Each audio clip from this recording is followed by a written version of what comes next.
A vida não tá fácil pro Kendall, porque ele tá tentando derrubar a Waystar, só que ele tomou mais um revés aí. Porque não apenas a Waystar tá começando a se reerguer, como as provas que ele tem, os documentos que ele conseguiu resgatar pelo Greg, na verdade não parecem ser tão fortes assim.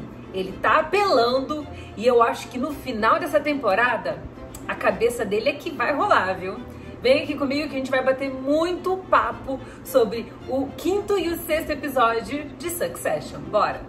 Fala pessoal, eu sou a Rafa Gomes. Se você não me conhece, seja bem-vindo ao meu canal. Aqui eu falo sobre cinema e séries de TV por uma ótica bem mais profunda. Então se você gosta de conteúdo um pouquinho mais, um saborzinho maior, então cola aqui em mim porque você vai ter muita coisa boa pra assistir sempre.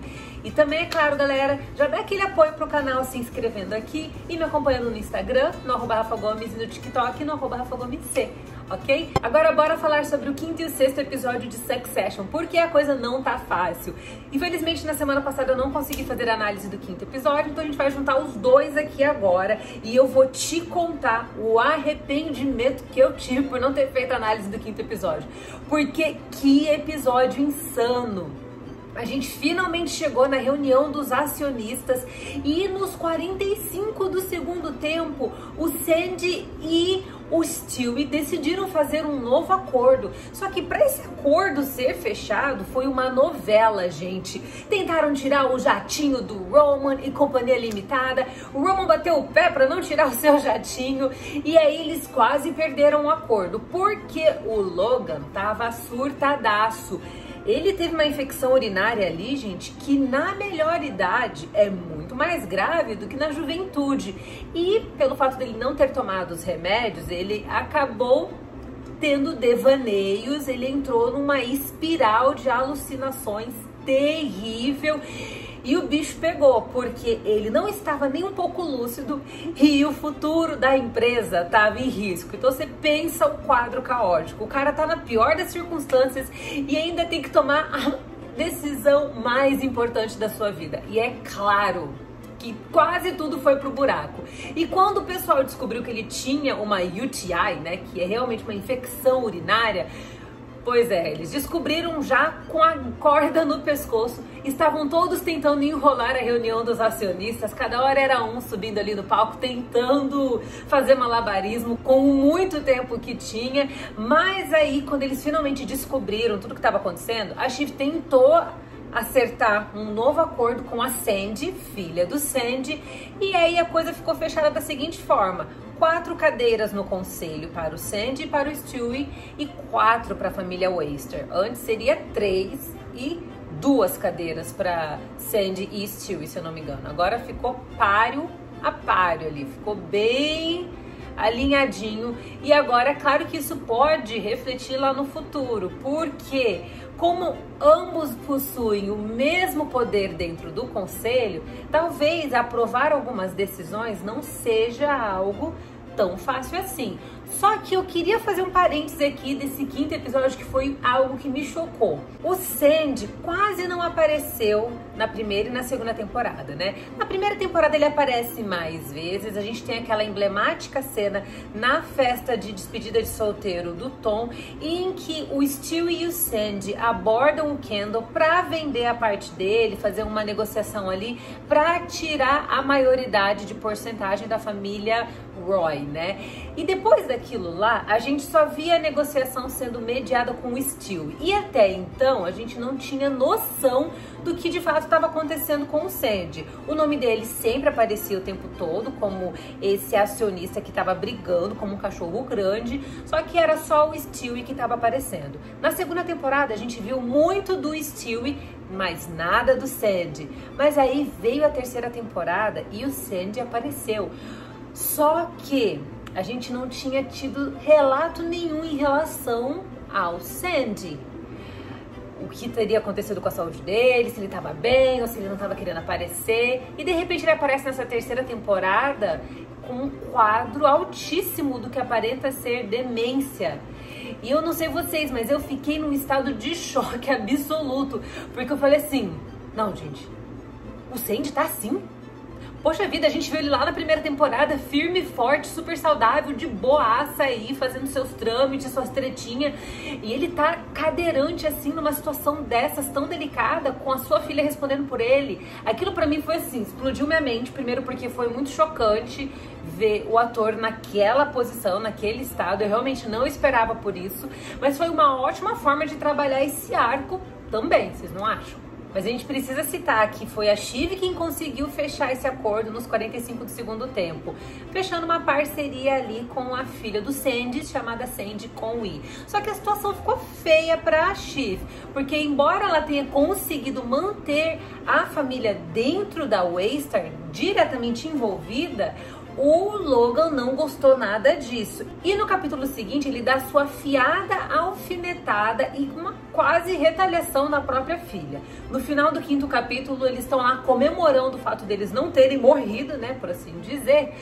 Só que aí quando a Shiv vai tentar tirar o crédito da coisa, o Logan fica pistola, grita com ela, se desentende com ela, e aí a gente acaba o episódio naquela torta de climão. E já no sexto episódio a gente vê que a Shiv tá tentando fazer algumas coisas ali pra mostrar o seu valor pro seu pai, só que ele continua pistola com ela, por conta do acordo que ela fechou. Na cabeça dele foi um acordo ruim, mas amado, do jeito que a situação tava, ela fez milagre naquele quadro, né, gente?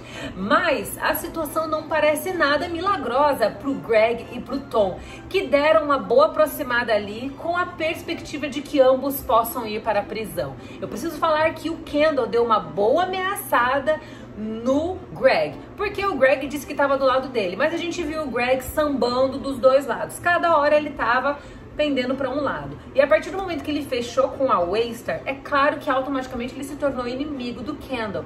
E o Kendall, que um dia tinha jurado que ia protegê-lo e impedir que ele fosse para a prisão, voltou atrás no seu argumento e ainda deu uma boa alfinetada falando que ele ia tentar preservá-lo, mas não podia garantir isso, porque ele precisava de um nome forte para entregar no seu caso. E é claro que o Greg ficou pistola. Só que a situação do Greg tá mais feia ainda, porque, gente, quando ele aceitou a equipe jurídica da Waystar, ele dispensou o advogado, que é um grande amigo do seu avô, que não tem coração, e foi lá e, ó, cortou o próprio neto do testamento. Pois é, Greg perdeu seus 5 milhões de herança que foram pro Greenpeace. E agora ele tá tentando processar simplesmente a maior organização ambiental do mundo. Ai, gente, enquanto isso, o Tom tá pensando em como vai ser a vida na prisão. Então ele tá tentando se acostumar com uma vida sem regalias, sem champanhinho à noite, né? E uma comidinha mais basiquinha. Mas é claro que isso também não será nada fácil. E a gente vê os dois meio que se aproximando nisso tudo. Só que ele tá muito temeroso. O Tom tá muito preocupado, ele tá tenso pra caramba, e ali ele acaba se tornando um prato cheio pro Kendall, porque a situação do Kendall está difícil pra caramba, porque ele achava que o caso dele era muito forte, mas a sua advogada Lisa foi apresentar o caso pro FBI e, pelo jeito, coisa não é tão grande assim não. Então pode ser que no final de tudo ele nade e morra na praia e ainda perca o seu direito ali de realmente voltar a trabalhar dentro da Waystar. Então a situação dele não tá nada fácil. E aí, diante disso, ele demite a sua advogada, contrata uma nova equipe jurídica. Detalhe que a Lisa é a maior e melhor advogada que tem ali dentro da série. Então, assim, ele trocou uma mulher poderosíssima por uma nova equipe que a gente não tem noção de ser boa mesmo. E num ato de desespero, ele liga pro Tom, marca um rolê com ele e vai tentar convencê-lo a mudar de lado, sob a perspectiva de que talvez ele não seja preso. Só que o Tom é assim, o Tom tá desesperado para não ser preso. Mas ele sabe que se ele sair do lado do Roy, o mínimo de proteção e de segurança que ele tinha, ele vai perder. E ele fala algo muito importante pro Kendall. Ele diz que assim, eu já vi você cair várias vezes, eu já vi você dar errado muitas vezes, mas eu nunca vi o Logan se ferrar. Então assim, né? O Logan nunca se ferrou, então é claro que vou ficar do lado dele. E é claro que isso aí gera uma torta de climão entre eles e tal. E aí a gente tem esse quadro aí, com o Tom tentando se livrar, mas morrendo de medo do seu fatídico destino. E esse episódio foi um episódio muito mais calmo do que o episódio da semana passada. Porque aqui, a família, gente, pra vocês verem o nível da Waster, eles estão com a corda no pescoço, tentando fazer com que o caso dos cruzeiros seja engavetado pelo Departamento de Justiça dos Estados Unidos. E ao mesmo tempo que eles estão ali com a corda no pescoço, eles estão em uma conferência no estado da Virgínia para decidir quem será o próximo presidente. Eu achei o babado isso, porque o nível de influência de Roy e, é claro, da Waster é tão grandioso que quem vai ter o poder para decidir o próximo candidato republicano é a própria Waster. Nesse caso, obviamente, Logan e seus filhos.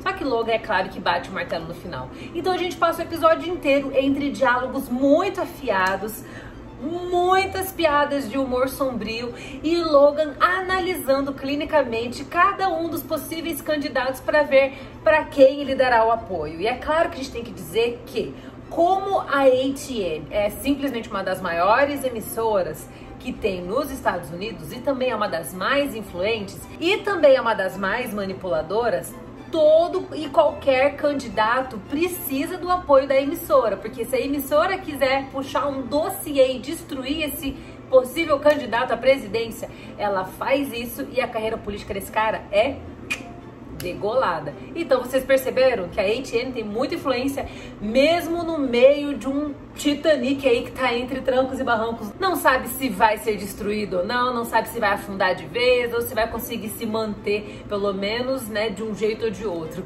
Pois bem, esse foi um episódio que manteve as águas um pouco mais claras, mas a gente ainda tem muita coisa que vai ser abordada nas próximas semanas. Eu acho que o Kendall está afundando. Eu achava que o barco dele seria um pouquinho mais forte, mas ele tá perdendo força. Só que ele não é tão burro assim não, né, gente? Na verdade, ele é muito esperto. O problema do Kendall é que ele é tão impulsivo e ele não tem autocontrole em nada do que ele faz, que ele acaba destruindo qualquer chance dele dar uma boa reviravolta. Eu acho que ele ainda tem um ponto a favor dele, porque ele tem documentos que comprovam.